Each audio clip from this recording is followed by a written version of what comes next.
Let me just gush for just a moment, because one of the things I really love about doing some of my ruminations, not all of them admittedly, but some of them, is getting to re-enjoy things that I really, really like.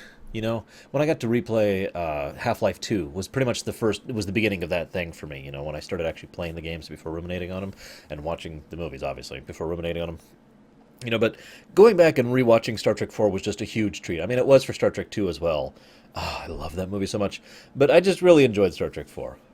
I wanted to start on that high note because it was important to do that, since the very next thing I want to mention is the crew of the Challenger.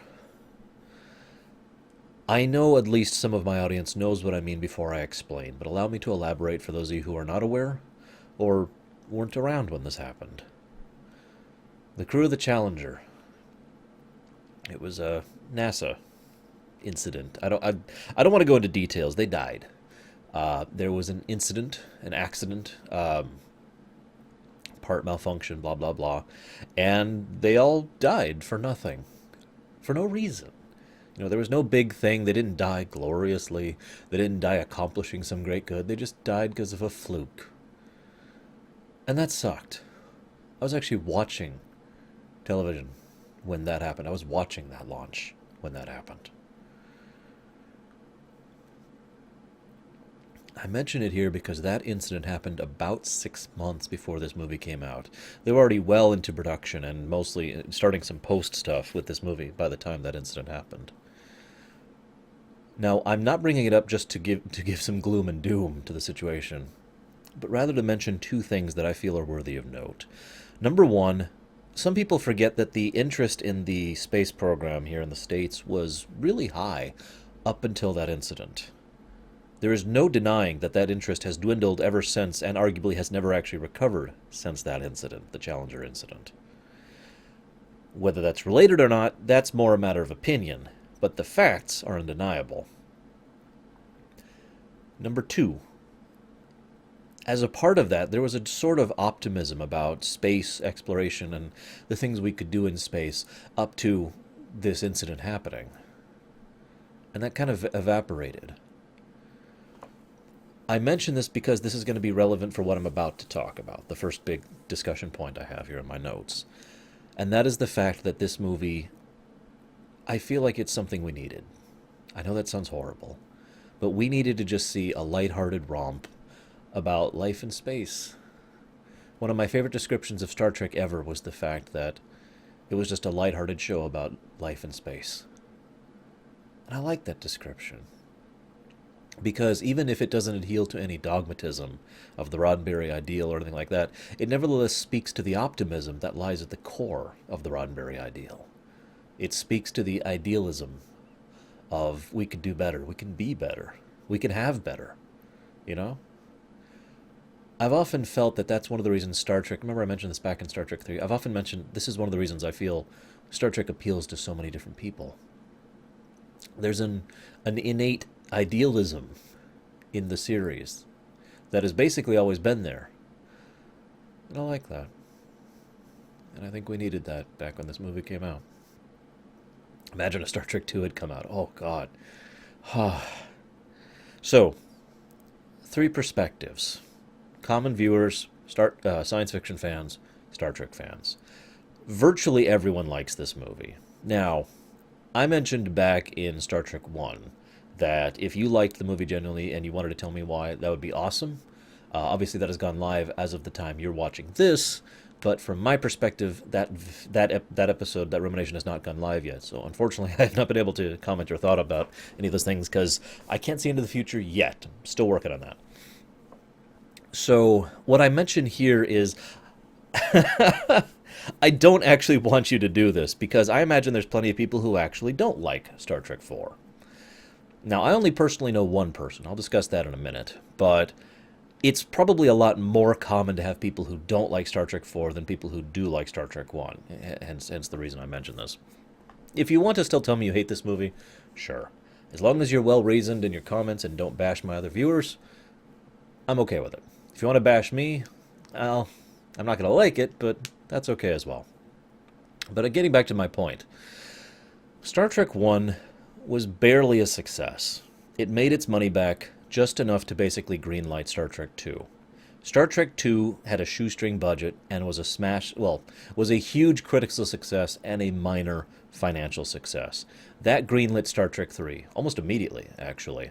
And so Star Trek III was a small critical success and a small financial success, which allowed Star Trek IV to happen.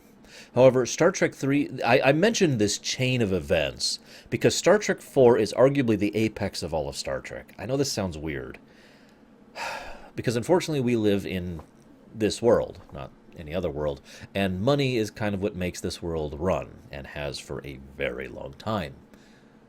You see, Star Trek was doing all right. Really, it was. We were pretty much guaranteed that the franchise would continue until it started sucking. But if you remember, no other shows were on the air at this time. It was just the movie franchise. Star Trek IV was a smash hit, destroyed the box office, blew everything open. It was the kind of success that hadn't really been seen, arguably, since Star Wars: A New Hope, because it was so unexpected. And that's what I mean. It wasn't like there weren't big successful movies since then, but it was such a surprise box office smash. Everyone was like, oh my God, we've got to see Star Trek IV. And it was so amazing. I myself remember seeing it in Alameda, actually. Fun fact, when I was visiting my dad, we were visiting and we went to the theater, and there's this big line. We were by this park. It was great. I was so hyped to see this movie. Everyone was. There was so much energy in the air, and we all watching it. Oh, it was such a great movie. We love it. Yeah. And it just exploded in popularity. People went back to see it again. It was one of the first films that had full VHS support, and was released very quickly on VHS thereafter. It was also the most successful Star Trek film off seas, outside of the United States. I'm curious how my European and South American, and otherwise, Russian, Japanese, wherever you guys are from, I'm curious what you guys think of this, because I know for a fact that Star Trek 1, 2, and 3 had limited releases outside of the States. In fact, if I'm not mistaken, either 2 or 3, I forget which, had only direct-to-tape releases, no theatrical releases outside of the States in certain areas. And so Star Trek 4 was actually, here have a movie, and it was successful. Now, I'll be talking about why I think it was successful throughout the course of this view, but I think the best synopsis of it could be, it was fun. Pax himself, I've often joked with Pax that he should do, we actually came up with a term for it, I'm trying to remember what it was, but it was basically a 10-second rumination kind of thing, where Pax would basically summarize his thoughts on something in a sentence, where it would take me like an hour to talk about it. But his when I was talking about Star Trek 4 with him while I was watching it, he basically said, it's a fun movie. And that was all he said, one sentence, but it actually synopsizes this movie very well. It's a fun movie. Now let me make this clear, because some people tend to not really realize this, at least not when thinking about it consciously. This is, whether the comedy works or not is up to you, but there's a difference between funny and fun. The two are not necessarily related. Fun, it can be just kind of lighthearted, adventurous, explorative, high energy, that kind of a thing, right? Doesn't necessarily have to have comedy in it. If I can use a direct example, there's an episode of Voyager, which is among my favorite Voyager episodes, called Concerning Flight, also known as the Leonardo da Vinci Adventures. And there's not a lot of comedy in that episode, but there's a lot of fun in that episode. You see the difference? And if you don't, just go watch the episode, and then watch my rumination on it. Please watch my rumination. Oh God, please. Those of you who actually watch my Voyager ruminations, I love you. You guys help keep me going, I swear. All 10 of you. But, so, yeah, Star Trek IV was very fun. And that kind of brings me to an interesting point. Because Star Trek IV is retarded. I mentioned earlier that, I would understand if people dislike this. I only know one person, one individual who genuinely dislikes this. He's a great guy. I'm not going to drop names. He and I used to talk about Star Trek a lot. And I loved chatting about Star Trek. And just geek culture in general with him. Just standing out for hours. Either at work or at his place, just chatting. A lot of fun. I love the discussions we had. And one of my favorites was we talked about Star Trek 4 across several conversations for the period of several days. I mention this because he didn't like Star Trek 4. Now, why didn't he like Star Trek 4? Well, let me summarize the plot for you. Some kind of ultra-powerful probe has come to the Earth looking for humpback whales, specifically humpback whales, which are extinct, so the crew goes back in time to bring humpback whales from the 20th century our era. In other words, San Francisco into the future to save the world. That's the plot. Now that's dumb. I'm sorry. There is no avoiding it. That is a dumb plot. It's ridiculous. It's stupid. And he couldn't get over that fact. He even acknowledged most of my points about the things I enjoy about the movie. Even despite the fact that I bash this movie and its retardation and the fact that there are plot holes you could drive a frickin' cruiser through, this is still my fourth favorite Star Trek film. And the only reason it's that low is because I really, really like First Contact, which edges it out. So, it's one of those weird situations where it's a really dumb, silly, stupid movie that is very fun, very lighthearted, and very human. Now let's talk about why that is. I mentioned that Star Trek 3 is most of why Star Trek 4 happened, okay? Well, what I mean by that is, in Star Trek 3, if you watched my Rumination, if you didn't, go watch it, I remember he had the manacles. I know this because I just did this like 2 hours ago. I'm recording these back to back, if you're not aware, because I have so limited recording time. He had the manacles, okay? So Nimoy was very limited in what he could do. Now, I want to discuss this in brief. And yes, I will return to the Star Trek 4 Apex plot point. Don't let me forget about the Apex point. What I mean, but I've often felt that there are two types of limitations when it comes to creative construction, okay? There is creative limitations and executive limitations. Now, the difference between these two is a hard-to-define point, and it's more one of those things where you could define it by pointing to an example. Let me say what I mean here. I've often said that creative limitation leads to it leads to creative growth. It's one of the best ways to grow as a writer and to really push yourself. Star Trek II was severely creatively limited. Why? They had a shoestring budget. They had very few things they could do with this. They were probably losing Nimoy as far as a character goes, because at the time they didn't plan for him to be with Star Trek from that point on. They had all these limitations, and they worked with them and through them to create Star Trek II: The Wrath of Freaking Khan. An executive limitation is usually something that's more sweeping. For example, we want you to make this kind of a piece, or we want your film to have this kind of a tone towards it. This will actually affect Star Trek V as well. I'll save that discussion for then, a few hours from now. Actually, I might be going to bed after this one. But the point is, the other kind of executive limitation is we're watching you. And again, that's the manacles, right? You're in the manacles, you're hampered, you're on the leash, there's only so much you can do. And that was the problem with Nimoy and Bennett. Now, I mention this because Nimoy and Bennett wrote Star Trek 3 and Star Trek 4. Now, I'm sorry, but even though both movies have huge plot holes and severe difficulties with the issue, and I mentioned several of them in 3, there is no denying Star Trek 4's script, just the script, works better than Star Trek 3's. And there's also no denying that the reason for this, and everyone in the creative staff agreed with this, is because Nimoy was allowed to do his thing. They had a bit more of a budget, not too much more of a budget, in all honesty. It was about the same as 3's. But they were given some budgetary freedom, and they were given basic creative freedom. In other words, no executive meddling. Now, yes, I know executive meddling is not always bad. In fact, sometimes it's good. Keep that in mind when we get to Insurrection, by the way.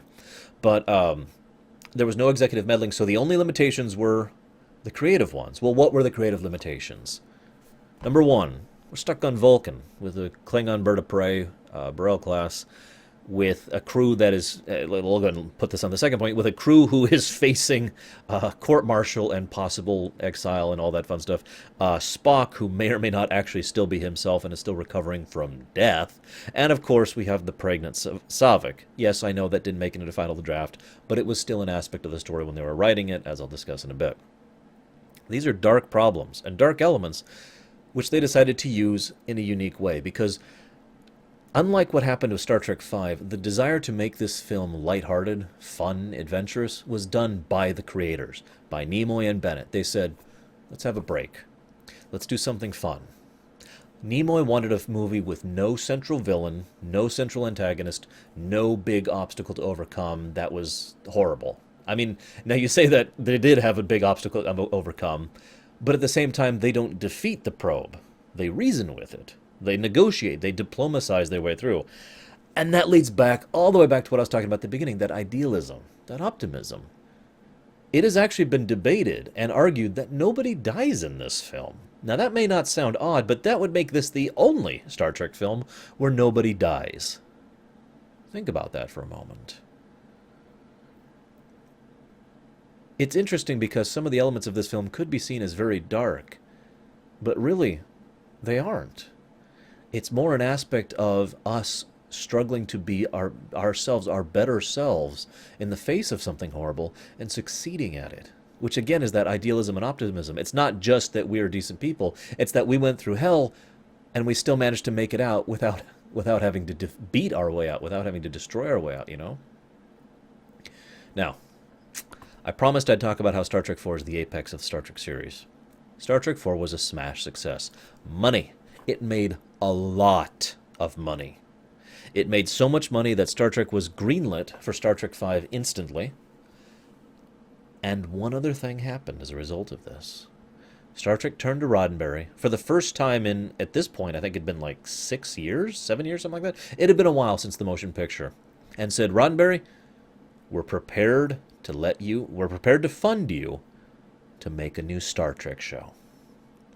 Now, I say this with gravity in my voice because you have to understand what this meant at the time. Remember, there was no Star Trek show. We had the animated series, ha ha ha, yeah, whatever. And we had the the original series, and we had these 3 movies. That was it. 4 movies at this point. But Star Trek IV was so successful that Paramount was finally willing to go ahead and try a new television series, which was a big risk at the time. Try to remember again, this was the 80s, okay? Television worked differently then. Networking and syndication literally worked differently back then. I'm not going to talk about it. Suffice it to say it was a risk. But they were willing to take that risk because Star Trek IV made so much money. So I just like to say to every single person out there who was alive or had someone who was alive who actually went to the theaters and watched this movie, including my dad, and yeah, even including myself, thank you. Because the fact that we went and saw this movie is why it was so successful, which is why we had TNG, which is why we had DS9, which is why we had Voyager, which is why we had Enterprise. Arguably, some of that is bad. But there's no denying, in my blunt opinion, the world would be less if we had lacked those things. We got some really good stuff out of those shows, you know? Now, Michael Okuda. I want you to memorize that name. If you don't already know it, it is actually very likely, especially since I imagine several Star Trek fans are going to be watching these Ruminations, just like I had several Star Wars fans watching those ones who were not previously my viewers. Michael Okuda, his first work, debatably ever. I mean, he had done some work before this, but this was effectively his first film credit, right here, Star Trek IV. Now, if you don't know who that is, he was the scene art set designer kind of guy. He was basically one of the, not the graphic artists, but the guys who set up... Man, I don't even know where to start with that. He did a lot of the artistic design and directing. There we go. And he has been working, I believe the total was 18 years solid. The man was working on Star Trek. This is a man who gave us a lot of the visual aesthetics of half of Star Trek. So, one way or another, if you've seen anything Star Trek from Star Trek IV to now, there is a very good chance you have seen this man's work. So, give the man some props. He's also a really cool guy, and he also has done some work on Star Trek Online. So, yeah, awesome dude. And I just felt like sharing that this was his first work. So, that's another thing Star Trek IV gave us. Michael Okuda. I really hope I'm pronouncing his name right. Now, I meant to mention this a little bit earlier, but I wanted to start with that Challenger thing, and then we kind of derailed, as I always do. I have the least notes of the last 4 films I've looked at, arguably of the last 10 films I've looked at, on this film that I've ever had. This is my least amount of notes. This is a problem I've had over on the episodic videos I do on every Tuesday as well. Every now and again I come across an episode which is great! I just don't have that much to talk about. So I give my thoughts, and then 20 minutes pass, and then I shut it off. It's like a really short episode. I always feel bad, because I always feel like I'm cheating you with a short episode. But make no mistake, the length of my episodes does not determine quality. I spent an hour talking about Threshold, after all. Ranting about Threshold. My point is, I don't have that much to say about this movie. There were large stretches of the movie where I wasn't taking any notes. And you might be like, oh, yeah, whatever. You don't understand how I do these ruminations. I have the movie going, usually on that monitor, actually, and I'm just sitting here like this. Usually I'm doing another game or whatever, kind of one-handed thing or whatever, but then I'll be like, oh, no. No. I take notes constantly. But there are huge sections of this movie where I just wasn't because there was nothing to say. I was just enjoying the film. Because it's a good film, and it's a fun film, and I just don't have that much to analyze. Moving on. Did you know that Dr. Taylor was originally going to be a wacky UFO nut who was going to be played by Eddie Murphy? The original script was actually kind of designed with Murphy in mind, believe it or not. Unfortunately, there were some scheduling conflicts, so we didn't get Eddie Murphy. Whether that's a good thing or not is debatable. I do think Gillian Taylor, the woman, does do a very good job of the role, and I think she kind of helps sell it, especially since, although we will never see this in the films, she also added a personal touch to Star Trek VI. I also want to mention the Saavik thing, though. Okay, so I told you I'd talk about this. There were additional lines that were cut from this film that were very small and subtle. They didn't say flat out, but she wasn't holding up a sign that says, by the way, I'm pregnant with Spock's baby. But it was basically like something along the lines of, how are you feeling? Does he know? How long is it going to take? When are you going to tell him? Things like that, right? It added a little bit of weight to the scenes, and those scenes were filmed, were acted, I should say. They actually did perform those scenes. I mention that because it probably helps explain why Saavik is acting the way she does at the beginning of this film. There's a lot of gravity and a lot of weight behind the way she's presenting herself, given the circumstances, which you might wonder about if you didn't know about this, especially the way she talks with Spock, the unknowing father of her child. Now, they cut this, and this is the last we ever hear of it, and probably for good reason. They cut it, number one, even though it made sense in lore and story and setting, even though it perfectly fit with everything that happened, they cut it because they couldn't fit it in the film. It would have just been like, I'm pregnant, and then they go off and forget about it for an hour and a half, right? And they had no real intention of doing anything with it in the future because they had no plans for that. So rather than leave that thread dangling, which they could have done and let another author take it up with Star Trek V, they decided to go ahead and chop it off and just remove the pregnancy things. But rewatch the scene where she and Amanda are watching the Burrell take off, and it adds a little bit more significance to that scene, especially the way Saavik is looking at it, given that pregnancy thing and the way it was filmed. Star Trek IV did another thing that I feel the good Star Treks have always done. 2, 4, 6, and 8 all actually do this. I know, coincidence, right? They're all ensemble pieces. Now, the main focus on all these is usually on 1 or 2 or 3 characters, but every character, every major character has something to do and at least some screen time more or less dedicated to them. This is especially true in 4 and 6. They really bothered to go out of their way to make something for everyone to do. They wanted the scenes with Scotty and McCoy. They wanted the scenes over here with Chekhov. They wanted the scenes with Uhura. They wanted the scenes with Sulu. They didn't get that one. I'll talk about that one later when we get to it. It's a bit of a damn shame, actually, that we didn't get the Sulu scene. But I mention this because I feel like that gets to the heart of what Star Trek is more for me. As I've said many times, for me, Star Trek is about the characters. It's a lighthearted show about, life in space with character focus and character development. That's always been what Star Trek has been for me. Everything else is fluid. As long as it has character focus, character development, I'm with it. And so for me, being able to focus on more characters like that just helps elevate in my mind. I think that's also one of the reasons why Deep Space Nine is so close in contention with The Next Generation for me. Whereas Next Generation had amazing character stuff, some of the secondary characters only had the occasional highlights, whereas in DS9, they go out of their way to do lots of ensemble stuff all the time, even elevating minor characters to basically be part of the ensemble cast, Nog being the most infamous example there. I digress. So Brock Peters. If you don't know that name, he's the gentleman who plays Sisko's father. He also plays Admiral Cartwright. Same person, same actor, same character in Star Trek IV and Star Trek VI. This is the first of many things that links 4 directly to 6. I mention this because there's no real denying this fact, okay? I'm going to talk about this again in 5, but I'm going to mention it briefly here. 5 if you remove it from continuity, actually makes the flow of the storylines from 4 to 6 smoother and make more sense. From a logical perspective, from a thematic perspective, from a character perspective, 2, 3, 4, 6 could literally be edited together and make one seamless film. You insert 5 in there, and it's a round peg in a square hole. It literally does not fit. So I mentioned that because there's a lot of thought that that was basically done deliberately, that 4 was trying to set up for 6. And that reminds me of another point, but I'll get to it. I'll get to it. Anyways, I just wanted to say that Brock Peters does a really good job of Admiral Cartwright. He has very few lines in this bit. He'll do a lot more in 6, and he does a great job as Sisko's dad. See the home front again for another great example of that. Moving on. So I guess that's all the behind-the-scenes stuff I got. Let's talk about the probe.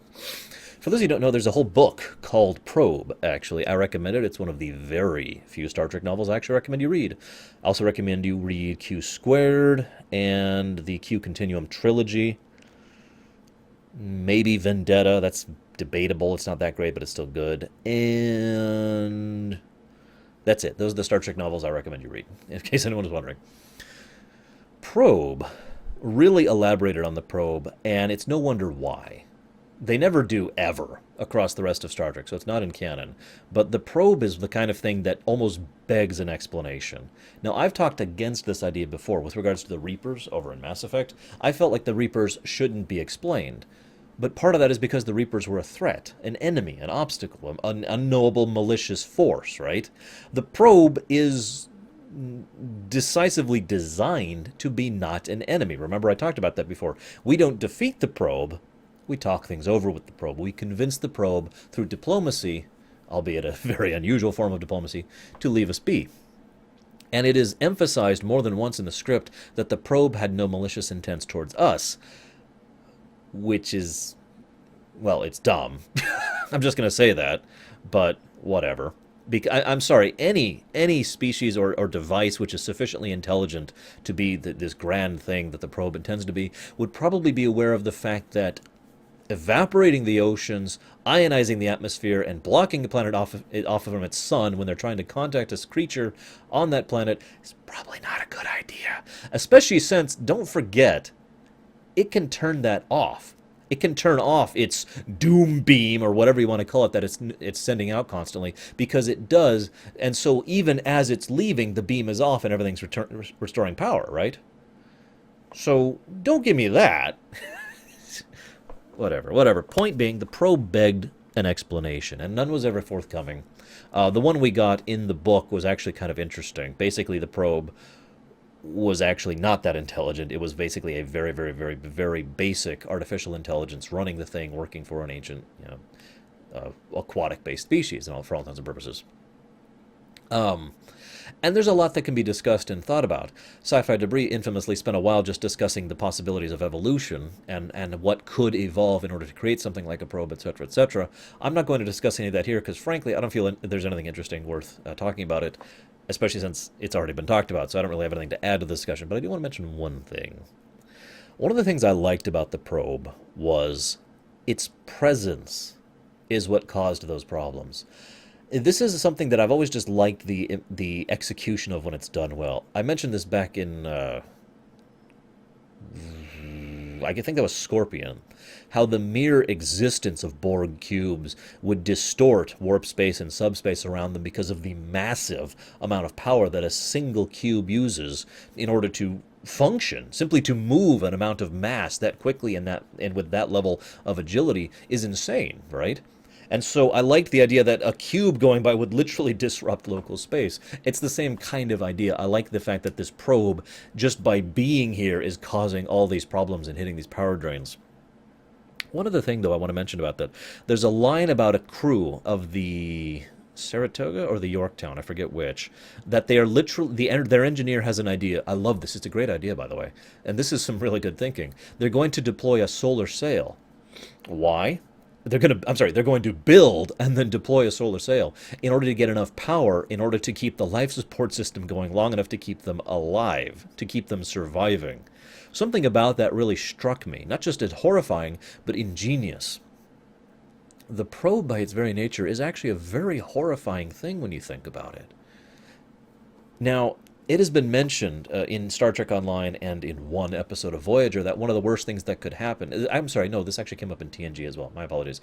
One of the worst things that could happen for the Star Trek universe is the loss of faster than light travel. And that's absolutely true. The very way of life of everywhere, basically, would come to a screeching halt if faster than light travel went away.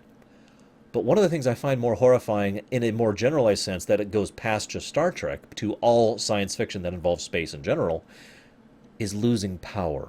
It's such a mundane, simple thing. It's one of those wonderful things that's a post-apocalyptic scenario. If you don't know what I mean by that, in a post-apocalypse, things that would normally be considered mundane or normal or easy, the kind of things you don't even think about, suddenly become huge things that you have no idea how to surmount these problems, and they are life-threatening problems. It's the same concept.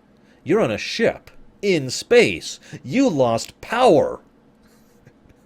And again, that whole power cell thing, they needed some energy source, some kind of influx in order to keep breathing. I love that, and it is so quietly, subtly horrifying. And the whole time, that thrumming. Think about that. That is a truly terrifying concept. It is fascinating because, again, the probe is not designed to be this horrible, eldritch nightmare thing. But it really is, on the level of, at least on the level with, I'd say, is the crystalline entity, which I'll be talking about when I get to TNG. It almost makes me wonder if the original intent was not to make something this horrifying, and then they decided to amp it up a little bit for the sake of selling it to the audience. Because one of the things the first act of this movie does extremely well is really sell the threat to the audience. There's genuine tension, genuine drama, as ship after space dock after planet are shut down. Planetary power goes offline. Think about that for a moment. Planetary power goes offline. And they have to start drawing on energy reserves. And they have no access to the sun. That's horrifying. And there's so much that could be done with that. And it's very clear that this is a possible extinction scenario. They literally only have enough energy to get out a single distress call, and that's it, before they are drained. Now, I mentioned, let's go ahead and get further in my notes here. That's all I really have to say about the probe, other than one last thing. There's a line the Klingon ambassador gives that says, "There shall be no peace as long as Kirk lives." This is another one of the hints that was put into Star Trek 4 that indicates that they were already kind of thinking in this direction with Star Trek 6. Or rather, what was supposed to be the next movie, Star Trek 5. They already had ideas about leaning towards the Klingon Federation reunification thing. Now, yes, I know how Star Trek 6 was made, and yes, I know the original script had nothing to do with that, but that's because of budget issues, and we'll get to that in Star Trek, because point being, they were laying seeds. They were deliberately laying seeds. They've been doing this pretty much ever since 2, to try and set up a situation where the big thing, the big conflict of the movies would actually become the Klingons versus the Federation, whether it would erupt into all-out war or it would lead into a resolution. Keep in mind, when this movie came out, Star Trek 4, the Cold War was still active, albeit very much in its heydays, and most people didn't even realize how close it was to finally being over. So this was still something that was in the minds of most people, including the creators of this movie. So they were definitely putting little hints of the fact that that Cold War needed to be resolved. Now, another comment. I don't know why, but I always had this vague impression that they were on Vulcan for like a week or two while they were doing retrofits on the Burrell, and then they were going to head out. No, they were on Vulcan for 3 months. Okay, so the crew of the Enterprise sabotages the Excelsior, steals the Enterprise, damages Starfleet people, goes to Genesis, watches Genesis be destroyed, and then lands on Vulcan. And at no point in time, in 3 months, think about how long of a period of time that is for a moment, especially given it's like a day journey between Vulcan and Earth, because Vulcan is like literally next door from a galactic perspective. And at no point in time did anyone in Starfleet or the Federation, and by the way, Vulcan's a part of the Federation, think to go and be like, hey guys, No, 3 months they just let them be. That can be explained, and I believe is in the novelization. The idea being that the Federation was basically seeing if Kirk and crew would turn themselves in. And if they would, then there would be leniency that they were going to offer them with regards to their actions. Now the reason why they didn't turn themselves in earlier was because they were staying for Spock's sake. Now I mention this because yes, they were retrofitting the bounty, or the Botany Bay, excuse me. Or was it the bounty? No, it was the bounty, the HMS Bounty, the bird of prey. They were modifying this thing for that period of time, but at any point in time they could have gotten another ship to go back, right? But it is actually mentioned in the book that the reason they were staying was for Spock. They wanted to make sure Spock was okay, and 3 months for recovering from death is a lot more reasonable, especially since if you consider the fact that he hasn't actually recovered from death yet. He is still being re-educated. He is still testing his mind. He is still trying to make sure he functions properly as an individual. And at the beginning of the movie, he doesn't. So keep that in mind, too. So it does make a degree of sense. It's just one of those, wow, really? Situations. Not quite a plot hole. So Spock's intellect. I mention this because some people seem to have gotten this impression, I've noticed, that all Vulcans are super intelligent. That is actually not true. There are plenty of stupid Vulcans. Spock is ultra intelligent. Spock is ultra intelligent because Spock is ultra intelligent. He's that smart. He pushed himself. He is that good. There's a reason he was able to help fix the engines in 1. There's a reason he was the one who, in order to fix the engines in 2. There's a reason he's the one who was able to figure out how to do the warp, the calculations to do time travel in a freaking bird of prey twice, because he is that much of a genius. That person, not Vulcans in general. I've always found that interesting, though, because the hidden undercurrent of that has been true ever since the original series. Namely, the reason he is so intelligent is not just because of his potential to be so, but because he has always driven himself to be so. After all, he is part human, and he's always had a reason to push himself for that, hasn't he? That's mentioned all the way back in Journey to Babel, if you'll recall. And it ties back in here when he meets his mother. You know, and he's doing 3 hyper-intelligent tests simultaneously and acing them until the computer asks, how do you feel? Which again leads into that thing. Now, Spock's arc actually, the how do you feel thing is a critical point in Spock's arc. While he had been growing character-wise up to and including the Wrath of Khan and his death, it's hard to explain how well this works. Basically, you would think of the fact that his death and rebirth reset his character progress, because he starts this movie as more, kind of as he did in Star Trek 1, more Vulcan than himself. But by the end of this movie, he has regained a lot of his sense of self. Indeed, one of his final lines of the movie is to tell his father, Sarek, to tell his mother, I feel fine. Understand, not just because, not just to give an answer, but because he understands the question.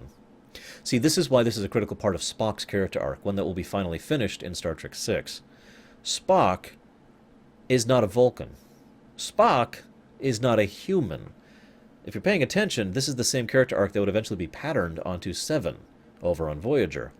In other words, they are not either world, and any attempt to be more one or the other is artificial. They attempt, therefore, their final realization, the thing that finally pushes them towards that final culmination of their character arc, is being themselves in the middle, the real them, rather than trying to be either. They are simply a hybrid. And that's the thing I like about Spock. His line in this speaks so much of this, because his death did reset him in a way, but it did so in such a wonderful way that it forced him to then move past his Vulcan training again, and past everything that he experienced in order to realize where he was. Because, keep in mind, throughout this movie, he has the Vulcans on one side pushing him to be more Vulcan, and Kirk on crew on one side pushing him to be more human, and in the end he disagrees with both and goes with the middle. And this is wonderfully explained when he says the line, we must, I concur with McCoy, we must go after Chekhov. Is that the logical thing to do? No, but it is the human thing to do. It's an in-between thing. He acknowledges it is not logical. He acknowledges it does not make sense in the cold calculus of the situation, but he acknowledges that it is, in his opinion, the right thing to do in that circumstance. And I like that. This will finalize in Star Trek VI, but I'll get there eventually. The probe, yeah, blah, blah, blah, I already talked about that. One other interesting facet. I mentioned how horrifying the probe is. It's kind of funny, because I always had this really weird impression that these people were on these ships for long periods of time, but in truth, it's about a day. Now, a day without power is still terrifying, but it's nowhere near as bad as I always imagined. Basically, Probe shows up, oh god, everything's going bad, and then Kirk go back in time and then returns immediately. He literally returns a few seconds before he leaves, actually, if you look at the timeline of it. So, yeah, they actually only go without power for an extremely short period of time, which also contributes to that lack of, death situation that I mentioned earlier. Uh, Now, here's a funny fact. Remember back in Star Trek 1 and Star Trek 2 how there were no ships in range of Earth? This will come up in Generations as well. And the next movie, Star Trek 5. Why are there no ships in range of Earth? Why are there no ships in range of Earth? I mean, I already talked about this. I don't want to cover the issue again. I just want to say this. Star Trek 4 does it right. Uhura is trying to get signals, and she's not getting any ships in range of Earth. And for the first time, that means something. It's not like, oh, of course there's no ships in range of Earth. There never are. Instead, it's, there's no ships in range of Earth. Something's wrong. And it's their first sign of something wrong. I just felt like mentioning that. So, let's talk about the construction of this movie for a moment. This movie, like I said, is kind of plot holy and has a lot of nitpicks, and I mean a lot of nitpicks. If anybody out there has actually read the Nitpicker's Guide to insert thing here, there's several Star Trek nitpicker guides. I actually have all of them because I enjoy reading them. The entry for Star Trek 4 is huge. And it should be. There's a lot of nits in this movie because Harv Bennett doesn't really think that way. We saw this in Star Trek 3. But now that the manacles are off, he and Nimoy both really show how they can get really creative with things to get across what they wanted. For example, they constructed an adventure that looks like the way it looks like is the fact that they got the bird in 3 was so they could do what they did in 4, because the bird literally is perfect. The burrell, the bird of prey, is literally perfect for their needs in 4. It's fast and maneuverable. It can land and go into atmosphere. It can cloak so they don't get to be seen by the people of the past, and it can be disposable because it's not the Enterprise or any other Starfleet ship. All of these things fit the needs of the story perfectly. But truthfully, what they did was they looked at what they had, the bird, and said, okay, here are the bullet points about it. How can we use these? Now, it is also worth noting this is not the first Star Trek time travel episode, but it is worth noting this is one of the first. Some people tend to forget that because Star Trek and science fiction in general has been married to the time travel concept for a really long time, arguably since science fiction has been a thing. See, the Time Machine for a great old example of this idea. But I mention this because Star Trek is, in my opinion, extremely hit or miss when it comes to time travel. They either hit it out of the park, this episode being a good one. Tapestry being a good example of one. There are others. I'm sorry, I'm just going to skip over it. There are others. And it gets debatable, of course. And then sometimes they do it and it's just, huh? But I feel like the times they use time travel best, this is just my opinion, of course, is when they use time travel as part of the story rather than a story centered around time travel. I actually talked about this back in my... Oh, what was it? It wasn't Kingdoms of Amalur. It was a rumination I did recently by my perspective. And I can't remember what it was. Was it Command and Conquer?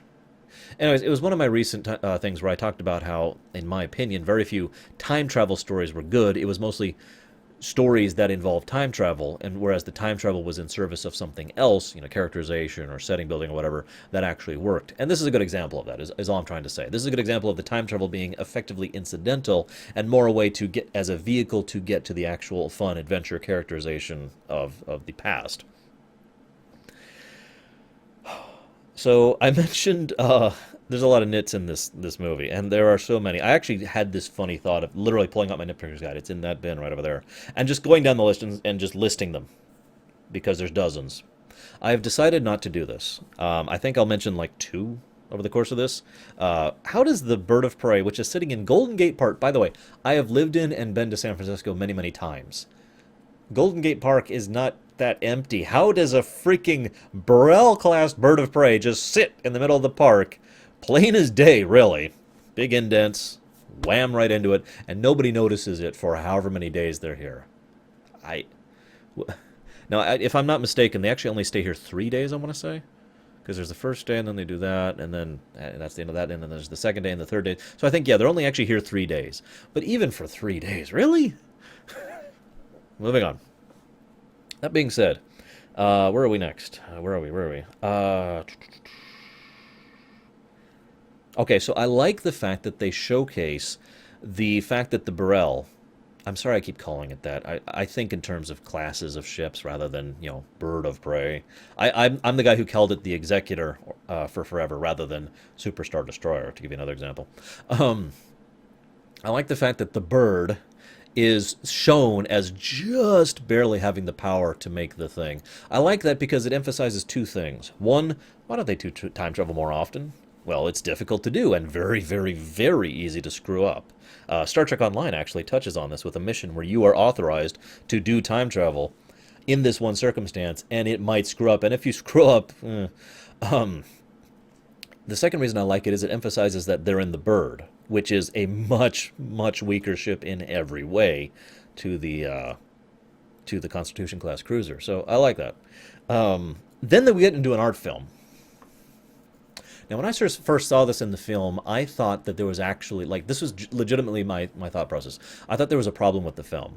I thought they had accidentally spliced some other film onto it or something like that, because it just kind of shows this weird artsy crap that has nothing to do with anything and is stupid. And I'm phrasing it that way because when I was rewatching it this time, I'm like, and I've rewatched Star Trek 4 many times, but usually I just skip over this scene. For those of you who don't know what I'm talking about, there's a series of artsy crap things that happen while they're traveling through time to show that they're traveling through time, I guess. One rewatching it this time, I'm like, I'm not going to skip through it this time. I'm an adult. It's been several years since I rewatched this. I talked about this in Star Trek 2, remember? Rewatching it, I had a new perspective on it. So I'm going to rewatch it with a new perspective, and I hated it. It was stupid. In fact, it was even stupider. I'm sitting here watching this like, okay. Yeah, I get the quotes, which are from the future, which we're passing back through. So, okay, I get the audio design. Why am I staring at little plastic scene versions of heads while a whale fades its way into the foreground and then a mannequin falls into the water and then we have a scene of some... This is stupid! I love this film, but I hate that scene. If I could just chop it out. Ugh. They don't do it at the end when they do it, too. So... For those of you who don't know, this is one of the only Star Trek films to involve cursing. One of the very few. The S word is mentioned, damn is said all over the place, hell is said all over the place. It's fascinating, really. And it's also part of an in-joke, but it was done deliberately because they were trying to invoke the overall linguistic style of everyday modern-day life. This is the 80s again, remember. Of the time, especially in San Francisco. And again, speaking as someone who's been in San Francisco, they actually got it pretty accurately, all things considered. With the exception of Spock, but I'll get to that in a moment. Now, this is the point at which I start having less notes. Okay? Like, all of this is like up to like 10 minutes, 20 minutes in the film. The rest of this page is just the entire rest of the film. I just don't have that much to talk about. For example, I love the humor and light tone of the certain scenes. I like the way that they are portrayed. The directing is great. Nimoy does a great job of pulling performances out of the actors to be that perfect blend of not stupid, but ignorant. There is a difference between stupidity and ignorance. Ignorance is lack of knowledge. Okay? And the crew has a clear lack of knowledge. Now, they grow and adapt, but that's relevant and necessary for the humorous tone of it. I also love the nuclear vessels scene. For those of you who don't know, nuclear vessels is arguably the second most well-known line in all of Star Trek, across all of the franchise. The only reason it's second is because Khan. Otherwise, it would be first. Now, I love this because there's some wonderful subtlety to it. First of all, I love it just on the face of it. I'm trying to get to Alameda. We are looking for your nuclear vessels. Excuse me, I'm trying to get... Yes, that's what I said. I want to get to Alameda, but where is Alameda? I love that, first of all. Second of all, Chekhov and Uhura just sell it. But third of all, the first guy they ask is a cop, who they ask about it, and he's all nice and helpful. Yeah, how can I help you? And then they say what they want, and he never says another line. He just stares at them. The camera even takes a moment to focus on him staring at them. I find this especially funny because, again, '80s, Cold War.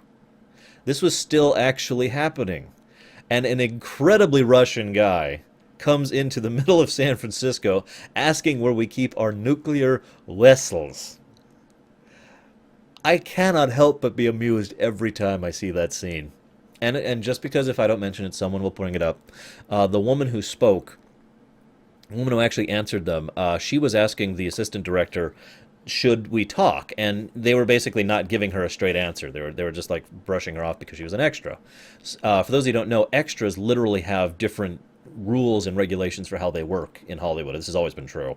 And so she was just being brushed off. So she goes up and they ask her, and she wanted to answer them. And she gave the answer you saw on screen, and they ad-libbed it. And the production crew really liked the ad-lib.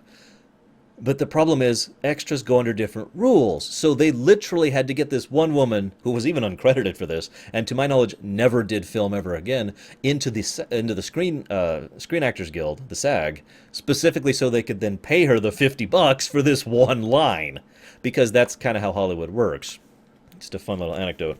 Where are we? So then there's the punk on the bus. Now, this is hilarious, especially in hindsight. This is one of those things that I have new perspective on. Once upon a time, I would have called someone in leather studs with, piercings everywhere, punk hairdo, and music playing, which doesn't even have any curse words in it, I might add. I was actually listening to the lyrics this time. It's actually very tame music. That would call that like, oh my god, it's a weird kind of person, right? How naive I seem now. That is so mundanely normal by today's standards. Oh my god. I know people who are just like that, who are, like, less weird than I am. I just thought I'd share that. For those of you who don't know, that was actually inspired by real life, by the way. Leonard Nimoy was actually on a bus recently around the development of this film, and before he ended up writing it. And there was a gentleman on the bus with that kind of outfit and that kind of music going, and, of course, he couldn't nerve pinch him in real life. Pity. So, before I get into the rest of the movie, let's talk about whaling. Don't mistake me. I think it's a good thing that we don't genocide species. I think genociding in general is bad. I know that's a weird and unusual opinion to have, but I think, bear with me, folks, I think that genocide's bad, okay? But I'm also one of those people who has no problem eating meat. And I know what that involves. In fact, I've been to butcher plants. I've seen that kind of thing. I'm one of those people who it's hard to gross me out. You're like, oh, if only you knew what went into your meal. And I just start laughing. And I'm like, dude, if I was actually eating from a cow, this would still be freaking gross, okay? Food's gross, okay? We just got to get over that fact. What matters is how it tastes when it actually reaches me, and the texture. The texture's a big thing for me, too. Bad textures tend to hit my gag reflex. Same thing with my sister. If you're trying to gross me out, that's not going to work. But I have no problem eating meat. I have no problem using animals, having leather, that kind of thing. That's not something that's ever bothered me. If you want to bash me for that, that is your right. As long as you don't go overboard with it, I'm totally okay with it, okay? You have the right to your opinion just the same as I do. I mention this because, for those of you who are not around in the 80s, let's just say that people got a little bit overboard with their love affair of aquatic mammals in general. Dolphins being a really big one, whales being a big one. This is pretty much the time in which SeaWorld became huge, and parks like that became a big deal. I should know, I actually went to SeaWorld a lot. It's really fun. It's where I got Jaws, actually, although I was a lot younger when I got Jaws. But anyways, I just mentioned this because William Shatner, on the director's cut of it, or on the commentary of this, actually speculated that maybe whales may even be more intelligent than us. That quote, I mean, Shatner didn't actually mean that, and you can tell he didn't actually mean it, but that quote is the kind of thing some people actually meant, and you can tell that some people actually think that way, and that's, in my opinion, going a little bit too far the other way. I think we can strike a balance between and die to everything. I just think that some kind of balance is mentioned here. I only mention this, though, especially because I've always felt like whaling is one of those things that was actually very crucial to human development, because whales are an incredible resource. But they shouldn't be viewed as just a resource. See, that's that balance thing here. It's one of those things, yes, we do this, but we regret doing this. And indeed, the goal is to reach a point where we don't have to do this anymore. That's one of the goals of technological progress, is to no longer be reliant on extermination in order to exist, right? Right? Am I with? Yeah, yeah. Okay, we're with this. Okay. Now that I've been flayed alive by half my viewers, I mention this because during the whale tour thing, they preach at the viewer, and this is something that admittedly bothered me. I mean, they just flat out preach about human stupidity, human stupidity. Whales are our friends, human stupidity. Whales are friends, human stupidity. And they just bash it into you. Now, I grant you humans can be pretty dumb, but God, guys, stop preaching to me. I hate being preached at. I hate it. I always do. I hate it when someone gets up on a soapbox. So that got to me. But I had a thought in the middle of this.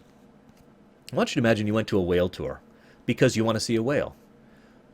Now, whether or not that's unusual to you or not, it depends on you and your perspectives, but that's a fairly understandable motive, I would think.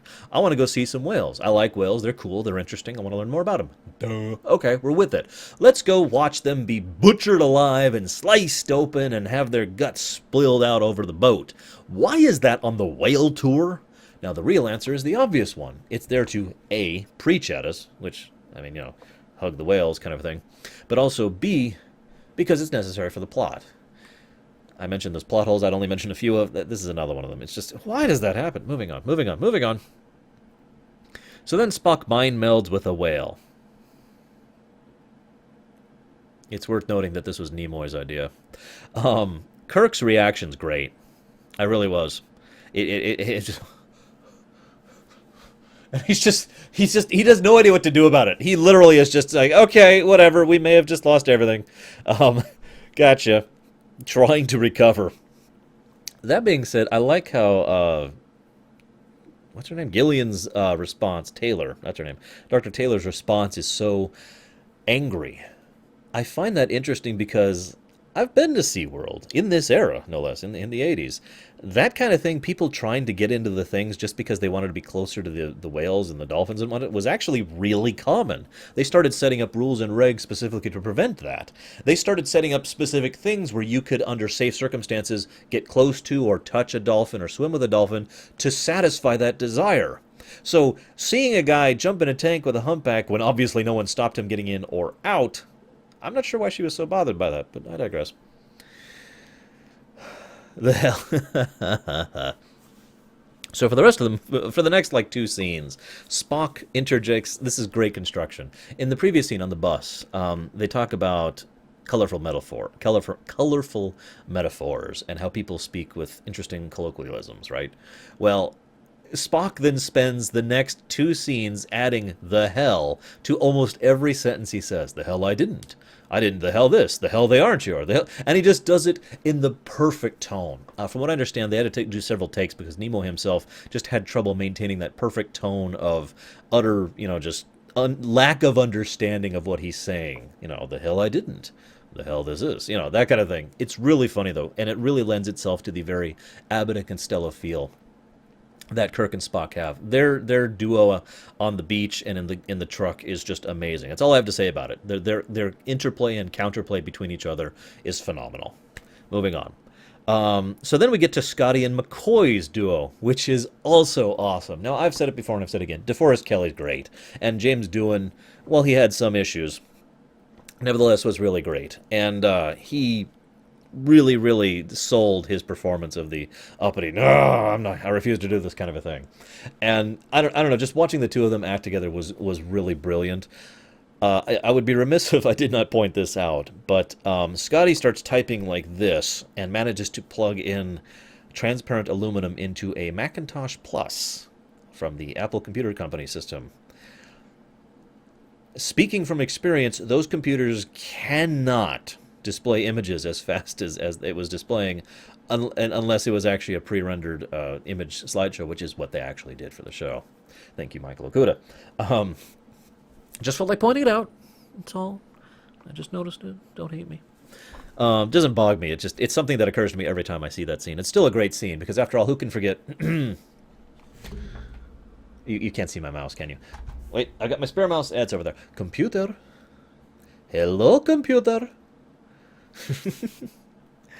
And then there was supposed to be Sulu's scene. Why didn't we get Sulu's scene? Let me talk about the transparent aluminum really quick. First of all, it's a fascinating idea. It's very similar to what Star Wars actually does you, which is called transparasteel. In other words, see-through material that is effectively as strong as armor, which is very critical for Star Wars ships to function the way they do. But I like the idea of transparent aluminum, and it has some real-life applications, by the way, which people have been looking at for several years at this point. I also find it interesting because they introduce a form of paradox in this. The funny thing is the novel expands on this some. Apparently in the novel, the gentleman who they're talking to, Scotty, McCoy pulls Scotty aside and is like, oh my God, we can't give this to guy. And Scotty says, it's okay. This is the guy who invented it. I recognize his name. So they either are not changing history or are in fact completing history by doing this. I mention this because this is, in my opinion, the best way to approach time travel. And whenever Star Trek does this, I feel it's some of the better episodes. When time is a complete circle. In other words, everything that ever happened, and always will happen. You never change time. Anything you go back and do already happened. You follow? So there was never an original timeline. It was always just one line. Now, I've failed at describing this to some people, so I'm not even going to keep going. I just felt like mentioning that. So Sulu's scene. Yeah, so we lost Sulu's scene. He gets a very brief bit where he gets to check out the I forget the helicopter, and then he gets to fly the helicopter in a great little bit where he's flying this helicopter basically expertly in a very complicated and deft maneuver, and then he turns on the windshield wipers and he's like, whoa, no, wait! Great scene, great comedy factor there.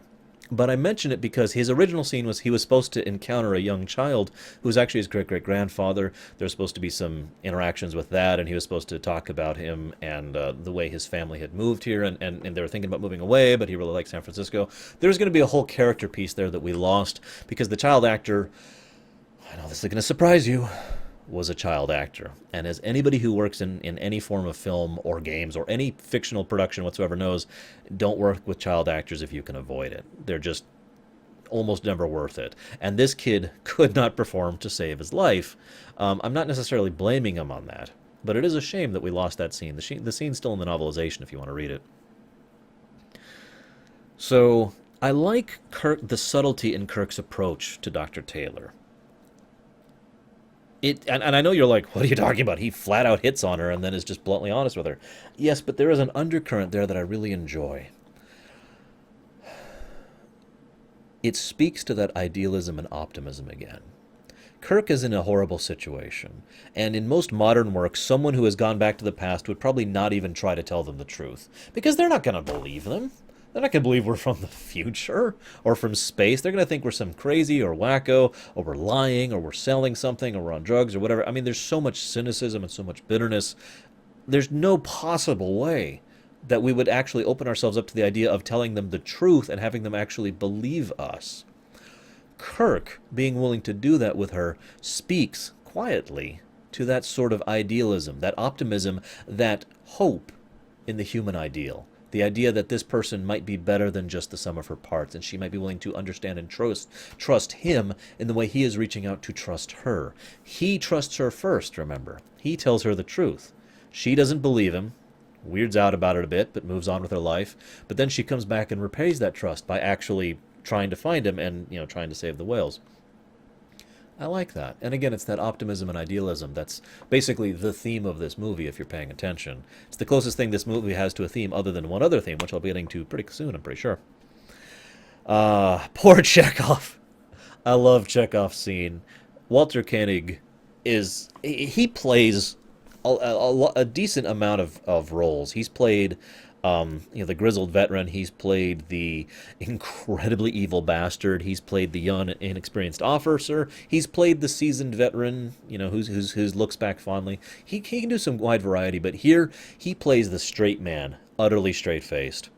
He sells it. I can't even explain it. Just watch the scenes. He really gets some great comedic material with his interrogation and his run, and so it's a really, really great scene. I mention this especially, though, because Chekhov is an interesting aspect to this. Okay. What happens after this is basically the hospital scene, which is my personal favorite scene in the movie, by the way. I know it's like several scenes, but what is my personal favorite section of the movie is the hospital section. I know that's not an uncommon opinion, by the way, and I'd love to hear your guys' favorite sections as well, especially if it's the hospital section, so we can jazz about how awesome it is. But let's talk about why. First reason why is McCoy. This is his time to shine. DeForest Kelley is awesome, and he is in full McCoy mode. Okay, we're here, and we have to do this, and we've got to be professional, and oh my god, what's wrong with you, woman? Oh god, here, let me fix you with two buttons, basically. Okay, and he can't help, he literally cannot help himself from helping people. There's an implication that's never stated outright that while they were looking around, McCoy helped more than just that one woman. I can't imagine how many people were fully healed just from the stuff he had in his bag as he's walking through this hospital. But it also leads me to an interesting thought process. Even by the original series' time, even by Star Trek 4's time in the timeline, Star Trek's medicinal knowledge is so far past ours. Keep in mind, this was the 80s. We are now in 2015. And there I've just dated this video for anybody who's curious. Watching this in 20 years, oh, who is this idiot talking about Star Trek? I've never even heard of that show. Even now, our technology and medical technology is practically medieval when it's compared to even the original series' technology. And I've always lamented that. I mean, just to get across a point, we have the technology to scan you through various ways, but those scans are not guaranteed to get answers or results. It's just possible to find certain types of problems that we can then hope we interpret correctly, and then hope that the results the way we have to deal with what we assume is the problem is going to actually solve it. We are basically still medieval scientists, is what I'm trying to say, with regards to when compared to the Star Trek medical technology. So it's fully understandable how McCoy would act this way.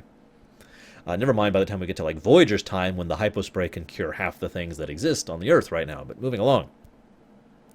Second reason I love the hospital adventure, Spock. I already mentioned this. It is the human thing to do. It is the full culmination of his arc. He has fully reached the point now where he has decided on whom he is. And he even shows his understanding of this in a subsequent scene. Forgive me for skipping ahead after the hospital scene for a moment. Kirk says, Spock says, I will have to make a guess. And Kirk says, that's wonderful. And Spock says, I don't think he understood. And McCoy says, no, Spock. He means that he feels better with your guesses than other people's facts. And Spock took that as a great compliment, and that it meant something to him. Again, Spock, not human, not Vulcan. I like that.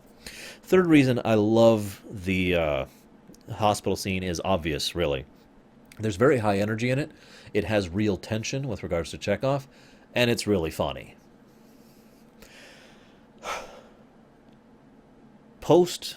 Oh shoot! I didn't. I wrote it down too quickly. Postprandial upper abdominal distortion or something like that. Cramps. I actually used to have that phrase memorized just for fun. When someone would be like, "What's wrong with you?" I have postprandial. It's orthodontic. I actually used to suffer from cramps in real life, so it was relevant. You didn't want to hear that. So, and I already talked about the medicine thing. So I meant this. I'm pretty sure this is the last plot hole I'm going to point out. They drive back, or no, they beam back. Why do they beam back to the park and not the ship? Now you might be like, well, they're leaving her here. Yeah, so you beam back to the ship, and then you beam her down. It's really simple. Instead, they beam back to the park, and then force poor Chekhov, who I remind you is still recovering from injuries, one of which included possibility of a coma, because he had an injured artery up here, remember that? To hobble up onto the ship. So Chekhov and McCoy hobble onto the ship, but Kirk stays behind. The ramp even closes behind them. Why is that? Well, so Kirk can beam up. Well, why does Kirk beam up? So she can jump on board. And then she jumps on board. Well, why don't they kick her off? Now, the thing is, this was whole contrived, because it wasn't necessary. Why not just bring her with initially? There is an in-character, in-lore reason to bring her with. Literally, it could just be one of those things where she says, can I come with you? And he's like, oh, we might not go anywhere. We might be dead. We might not make it out of the sun. And she could be like, well, no, I have nothing here, and blah, blah, blah. And either Kirk or one of the other crew points out the fact they have no whale biologists in the future. because they don't have humpback whales. Someone with her knowledge and expertise would be invaluable in maintaining the new species that they're intending to reintroduce into the environment, an environment which has not had humpback whales in years, decades, centuries, I believe, actually. I forget the actual time, but it's been a while. So there's a perfectly good in-character reason for bringing her with. Why didn't they go that route instead of this incredibly contrived situation? But again, that's my last complaint. That's all I got. I like the fact that the whalers speak Finnish. Just interesting little anecdote there. I also like the fact that they make a point that beaming up the whales and the water they're in is a big deal, and that only someone like Scotty could pull it off. They never say it outright, but there's that implication that only someone as skilled as Scotty could pull off a very careful, very delicate transport like that. And I like that, because if you think about it, beaming up a person is difficult enough in its own right, but they've probably got that down at this point. Beaming up a person and everything around them, which is technically matter, in this case the water, that's a lot trickier, especially since you want to bring up an exact type of cube and the whales without like chopping off part of the whales or getting too much water, which would burst the whales. It's a very precise thing. So I like how they did that. And then their final task is fleeing the ship and ensuring the whales don't drown, which I find to be a wonderful irony. The idea of the whales drowning. It is something that could happen. They are mammals. They do need to breathe. And if they were stuck in a ship and could not get out, yeah, they'd probably die. That being said, for those of you curious, and that's absolutely none of you, but I'm sharing it anyways because this is my show. Sorry. One of the things I used to do when I was younger is I used to practice breathing exercises and holding my breath. No real reason for doing it. I just wanted to. It was part of the regiment I went through back when I started doing exercises, which was about this point in history. So when I'd rewatch this movie, I'd always hold my breath with Kirk. He goes under, and I hold my breath the whole scene until he breaks the water to see if I can do it. Well, I decided to do it this time just to see if I could do it, back like I used to. Well, not only can I, but apparently either my lung capacity has gotten way better or I'm just in better shape than I was back then, which is hilarious because I am so ill and in so much pain all of my days. But I was able to do it without even trying. Now, let's talk about the fact that there was one point at which the executives wanted to meddle. I mentioned back before that they had taken the shackles off and they said, go Nimoy. They wanted to do one thing. They wanted to make one change to Star Trek 4. They wanted subtitles! Now you're like, huh? What do you mean subtitles? No, I mean subtitles between the whale and the probe. They wanted subtitles to show the dialogue between the whales and the probe.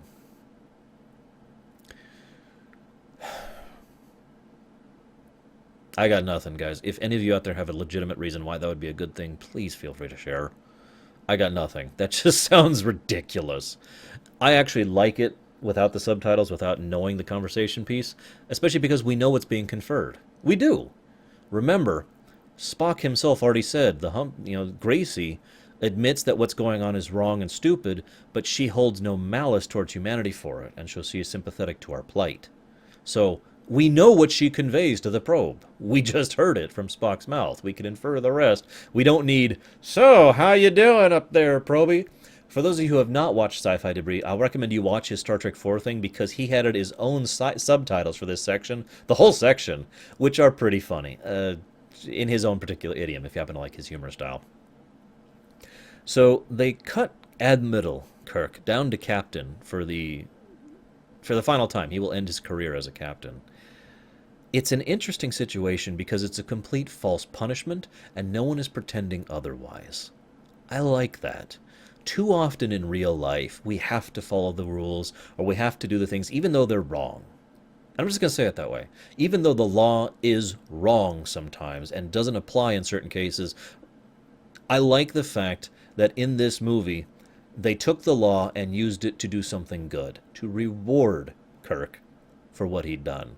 Understanding and recognizing that he was not malicious or ill-intended, and in recognition of the man who literally just saved the planet and probably the whole Federation. I like that. It's a good, feel-good ending to a movie that was pretty feel-good to begin with. Taylor ends up, leaving and talking about how she'll keep in touch with him. In the novelization and then the novelization of 6, the Undiscovered Country, she does actually keep in contact with him. I only mention this because there's a wonderfully brilliant scene, and I'll talk about it here because I have no reason to talk about it in 6, where she is on a station, doing whatever research that she has been assigned to, and she finds out about the trial, and she ends up watching the trial as Kirk is being tried, and she is in tears. And I like that because it added a personal touch to the situation. Knowing this man, who personally went through hell to try and save the planet, being tried for assassinating an enemy, the High Chancellor. It's a personal perspective on the whole scene that I really liked, and it's a shame they couldn't get into the movie. There were some thoughts about doing it, but they were rejected almost immediately. I'll talk about why when we get there. Finally, two more things to talk about, and then I'm done. First of all, wouldn't it have been interesting if they had gotten the Excelsior at the end of this movie? For those of you not aware, they get the Yorktown. No, I don't care what you say. They get the Yorktown. Now, you might be wondering what I'm talking about. The Yorktown was mentioned as having severe problems at the beginning of this film and is a Constitution class. And they give them the Enterprise 1701-A, a ship that will only be in 3 movies, counting its brief cameo here. So, this ship, if it was recommissioned from another Constitution class, would make more sense than just making a brand new Constitution out of nowhere, right? Especially since they're trying to remove the Constitution from service, and especially since they do decommission the Enterprise A at the end of Star Trek VI. Spoiler alert. Why would they decommission a ship they just built, however many years prior? Just a small smattering of time prior, right? Why do that? It makes no sense. It makes more sense if they decommissioned a ship that had been recommissioned as the Enterprise A, 1701A, and then were decommissioning it because it was already a damaged ship which was already reaching the end of its lifespan, and therefore they were giving this to him as one final hurrah, rather than giving this to a brand new ship which they would then bring back from him for no reason. Now, why the disparity? It's never actually... It's often debated because it really boils down to whether or not Star Trek V is canon. And I know that sounds weird, but that is a matter of debate, because Star Trek V contradicts so much when it comes to canon that, like I said, square peg, round hole. Might as well just remove it from the equation entirely. If you remove Star Trek V from the equation entirely, it makes perfect sense that it's the Yorktown and flows naturally into 6. The pieces fit perfectly, and that's why I agree with that thought process. However, Star Trek V adamantly insists that it is actually a brand new vessel which was built specifically for them, and built very, very poorly, I might add. Apparently built by monkeys, according to Scotty. And they demonstrate that repeatedly because everything is constantly breaking in Star Trek V. So you be the judge. Which is more likely? The fact that they got the Yorktown, or the fact that they got the I can't build a ship -A? But getting back to my main point, what if they had gotten the Excelsior? Wouldn't it have been interesting if in Star Trek V and Star Trek VI they had actually had the Excelsior? There's a lot of potential for that. For the crew of the Enterprise, that's a setting changer kind of a thing, like what happened in Way of the Warrior over on DS9. That's something that would alter how the crew reacted and functioned with each other. I know that doesn't sound like it, but it's a whole new ship, a whole new situation. They could have done a lot of things with that. They didn't, obviously, and I'm kind of glad they did. But I just felt like giving you that one little nugget of thought. So I'll see you next time at a movie I'm much less looking forward to watching. Have a good one, guys.